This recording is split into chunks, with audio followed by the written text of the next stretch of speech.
The water was already at my knees when I heard the scream. I want you to understand something before this story goes any further. I was not a soldier. I was not a hero. I was a logistics officer named Daniel Ashworth, 29 years old, 6 months into my first posting, on a world that did not belong to my species, and I had exactly one rule drilled into me since the day I landed. Never touch a dragon hatchling. Not with your hand. Not with a tool. Not even with your shadow if you could help it.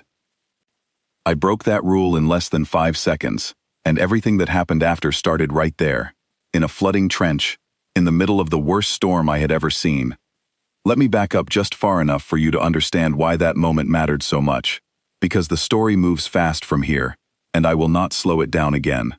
The planet was called Corvin, and its people, the Kaldroth, were 9 feet tall when they stood on their hind legs, covered in dark-plated scales, with wings folded against their backs like something out of an old painting. They were not gentle creatures. They could tear a transport door off its hinges without much effort, but they were not cruel either. They were careful. Careful in a way that took me months to respect, because their carefulness came from grief, not fear. My liaison on Corvin was a Kaldroth named Vex Sharan. He was the one who explained the rule to me on my very first day, before I had even unpacked my bag. A hatchling bonds to the first warm-blooded creature that lifts it out of danger, he told me. That bond is permanent. It is not a small thing to us. It is closer to a legal claim than an act of kindness. Our elders spend an entire season preparing the proper rite, so the right hands make that claim, under the right conditions. If a stranger touches a hatchling by accident, the bond still forms, whether either side wants it or not. It has started conflicts before, small ones, but real ones. I promised him I understood. I meant it when I said it. Then the storm came. The Kaldroth called it a ravening, because it swallowed everything: sound, light, radio signal, order. It was supposed to hit at night, according to the weather callers, but it came early, in the middle of the afternoon, while half the terrace crews were still outside finishing repairs on a coolant line that fed the eastern settlements. I was one of the humans caught outside when it hit.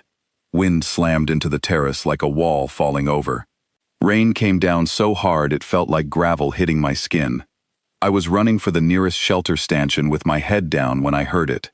A high, thin cry underneath all that noise, coming from the maintenance trench beside the western nesting terrace. I stopped running toward shelter and looked down into that trench instead. 8 feet of smooth service wall, runoff water already climbing past knee height and rising fast, and down at the bottom of it, a hatchling, small and black, scaled and soaked through, one wing bent at a wrong angle, scrabbling against metal that gave it nothing to hold on to.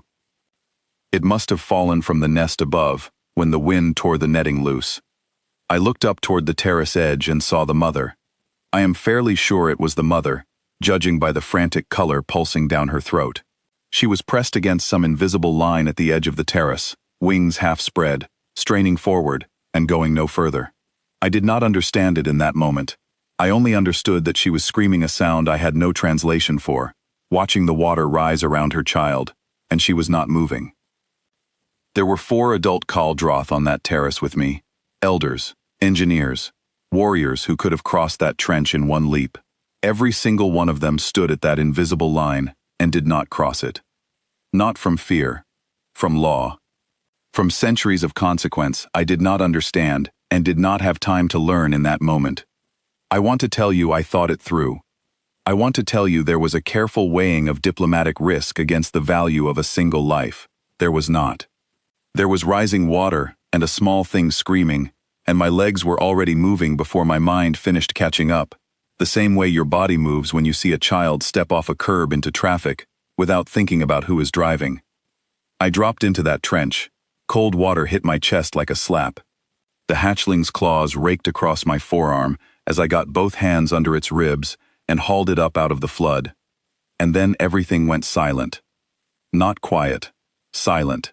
Every color pulse on every Kaldroth throat on that terrace went out at once, like someone had thrown a switch. I stood there in the rain, holding a screaming, dripping hatchling against my chest, and I watched Vex Sharan's crest turn a flat gray I had never seen on him before, not once in 6 months. "Daniel," he said, and his voice carried over the storm even though it was barely above a whisper. "What have you done?" I did not have an answer for him. I was too busy noticing that the hatchling had gone completely still. He had been screaming, thrashing, panicking in the water only seconds before. The moment I pulled him clear, he stopped. He pressed his wedge-shaped head flat against my collarbone and stayed there, trembling, while the mother above us made a sound I can only describe as a wail, and 4 grown caldroth stared at me, like I had just detonated something in the middle of their world. I learned later exactly what I had done. Across weeks of tense meetings and careful, sometimes shouted, translation sessions. A bond like that is not sentiment to the caldroth. It is closer to biology, stitched to law. The hatchling's body had already begun keying itself to my scent, my heartbeat, the particular signature of my blood and sweat, in a process that normally takes a full season to complete safely, under supervision, so it does not overwrite something important in the hatchling's growth. I had done it by accident, in about 5 seconds, standing up to my chest in floodwater, because I heard a child crying, and my body did not seem to have a setting for ignoring that sound. There was a council. I want you to picture a room full of caldroth elders, with crests the color of dried blood, arguing in a language mode I had never heard Vex Sharon use before, fast and clipped and furious. At one point, there was a very real discussion about whether I would be allowed to leave the planet at all, because the hatchling, who they had named Kes Vandranor by then, would not settle for anyone but me. Not his mother, not the bond priests who had guided 3 clutches through proper rites and knew exactly how a hatchling was supposed to be raised. He wanted the human who pulled him out of the water, and he made that very clear, very loudly, every time anyone else tried to hold him. I called him Vandy, because 8 syllables felt like too much to say to something that kept falling asleep on my boots. Here is the part I did not understand yet. Standing in that trench, soaked and bleeding from 4 claw marks on my arm. The caldroth do not build their laws out of caution for its own sake. They build them out of grief. Every single rule Vex Sharon had recited to me on my first day had something behind it. A lost hatchling, a burned terrace, a broken alliance, centuries deep. Their laws were scar tissue, laid down one painful lesson at a time. That is why 4 adults stood at that line and did not move, even as the water kept rising. Not because they did not love that child, because they loved every child who would come after him too. And the law was the only wall standing between 1 drowned hatchling today and 100 lost tomorrow to someone else's good intentions. Into all of that scar tissue walked a human who had no idea the wound was even there, and reached in anyway. I think that is the part that actually frightened them, not that I broke their law. That I broke it without a single second of hesitation, the way you would swat a spark off your sleeve without thinking, and the universe had not punished me for it. The child had lived. The bond had taken cleanly. Nothing had burned down because of what I did. It took a long time, and a great deal of patient work from Vex Sharon, who I think aged a full season during that one storm, before the elders arrived at something they could actually say out loud. That perhaps a species which runs toward the drowning child before it finishes calculating the cost is not reckless so much as built differently. That maybe some laws only make sense for people who need centuries to learn to trust their own instincts. And humans, whatever else we are, seem to trust ours immediately, sometimes to our own detriment, and this one time, it had not been to our detriment at all. They did not rewrite the law. I want to be clear about that, because it matters. The bonding rights still stand. Hatchlings are still guarded by rules I will never fully understand from the inside, and I would never ask them to abandon those rules for my sake. But they carved something new into the edge of them, a small addition to centuries of careful judgment. An exception, for drowning, for fire, for the handful of seconds where waiting for the proper ritual means there is no one left to perform it on, when the ritual finally begins. They call it, in their old tongue, something that translates roughly to the human clause. None of that is the part of the story I actually want to tell you, though. That part came 6 months later, and it is the part that still makes my hands shake a little when I think about it. Vandy had grown fast. Caldroth hatchlings grow faster than anything I had ever seen, and by the time 6 months had passed he was the size of a large horse, still clumsy, still prone to knocking over anything within reach of his tail, but strong enough now that people had started giving him a wider path when he walked through the settlement. I had been assigned to accompany a survey team out to the eastern ridge, the same ridge that storm had rolled down from all those months earlier. Vandy came with us, because by then, nobody bothered trying to separate us anymore. It simply did not work. He would sit outside whatever building I was in and make a low, mournful sound until someone let him back in, and after the third time that happened, even the most senior elders stopped fighting it. The eastern ridge held old mining tunnels, carved generations ago before the cardinal switched to safer extraction methods further west. Most of those tunnels had been sealed for decades. Ours was a routine survey, checking structural integrity before a research team moved in to study old mineral deposits. Nothing about it should have been dangerous. We were maybe 2 hours into the tunnel system when the ground shifted under us.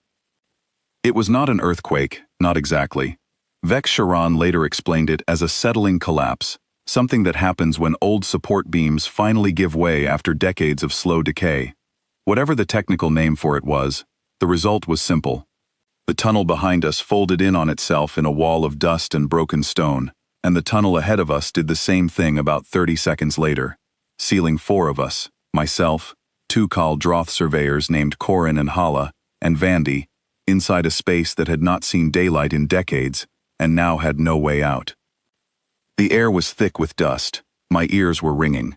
Corin had a gash along one arm from a falling rock, and Hala was trying to keep pressure on it while shouting into a comm unit that gave back nothing but static.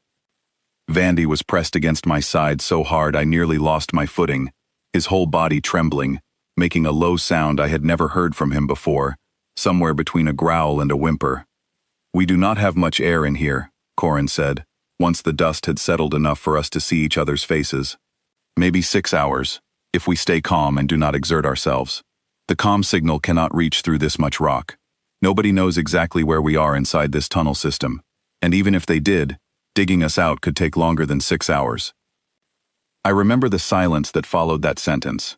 I remember thinking, very clearly, that I did not want to die in a hole in the ground on a planet that was not my own, next to a creature who trusted me more than he trusted his own kind.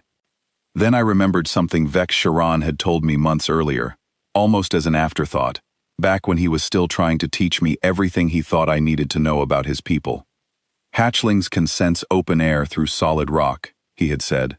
"It is something to do with pressure changes and airflow their bodies are built to detect, long before they are old enough to understand what the sense even means. Adults lose most of that sensitivity as they mature. It fades by the time they reach their 2nd year." Vandy was not even 1 year old yet. I got down on the ground next to him, ignoring the dust in my throat, and I asked him, in the simple way you would speak to a very young child, whether he could feel which way to go. I do not know if he understood the words. I do not think cardinal hatchlings understand language the way adults do. But he understood something, because his trembling slowed, and he lifted his head, and he turned it slowly in a full circle, nostrils flaring, ridged scales along his neck, rising and falling like he was listening with his whole body, instead of just his ears. Then he started walking, away from both collapsed ends of the tunnel, toward a narrow side passage none of us had even noticed in the dark. Corin argued against following him at first. "He is a child," Corin said. "He does not know what he is doing. We should stay near the collapse and hope rescue reaches us faster than the air runs out." Hala disagreed. She had grown up in a family that worked mining operations for 2 generations, and she said something I have never forgotten. She said that every mining culture on Corvin had old stories about hatchlings finding air pockets that grown surveyors walked straight past. She said the stories were old enough that maybe, just maybe, they were not only stories. We followed him. The side passage was tight, low enough that Corin and Hala had to crouch, narrow enough that Vandy's wings scraped against both walls at once. He did not hesitate at any junction. Every time the passage split, he chose a direction without slowing down, and every time, a few minutes later, we would find some small sign that told us his choice had been the right one, a draft of cooler air, a faint whistling sound, once a thin beam of daylight, cutting through a crack too small for any of us to fit through, but wide enough to prove that open air was somewhere close. We walked for almost 2 hours behind a creature who could not speak a single word to us, trusting him completely, because we had run out of any other option worth trusting. The passage ended at a wall of loose rubble, and beyond it, faintly, we could hear wind. Corin and I dug through that rubble by hand, because our tools had been lost somewhere back near the original collapse. My fingers were bleeding by the time we broke through, but we broke through, into open air, into a narrow gap between two boulders on the outer face of the ridge, close enough to the surface that Hala's comm unit finally caught a signal. Rescue reached us within the hour. I sat outside that gap in the rock with Vandy's head resting heavy across my lap, both of us covered in dust, both of us shaking slightly from everything that had just happened. And I remember Vex Sharon arriving with the rescue team, stopping in front of us, looking at Vandy for a long moment before he looked at me. "He found the way out," Vex Sharon said quietly. "Not you. Him." I told him I knew that. I told him I had simply trusted a sense I did not understand, in a creature who trusted me completely, and it had worked out. I did not have a better explanation than that, and honestly, I still do not. Vex Sharon was quiet for a while after that. Then he said something that has stayed with me ever since. "Perhaps that is the real reason the human clause exists," he said. "Not because your instincts are always right, because you are willing to trust something you cannot fully explain, when explaining it would take longer than the moment allows. We spend our whole lives building careful rules so we never have to trust blindly. You seem to do it without thinking, and somehow, twice now, it has kept a child alive instead of losing one. I do not have a clean answer for whether that makes humans wise or simply lucky. I have thought about it a great deal since that day in the tunnel, and I still do not know.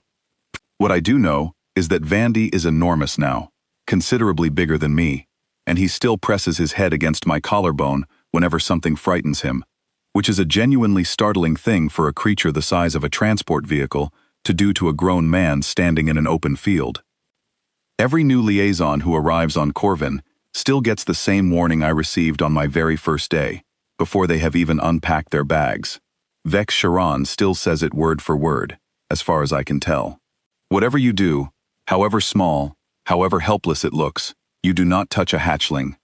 But now, every single time, he looks over at me before he finishes the sentence, and instead of ending it the way he used to, he adds one more line. "Unless you are certain, beyond any doubt, that you have to. And even then, be ready for everything that follows." I have never had a better piece of advice given to me on any world, by any species, in my entire life.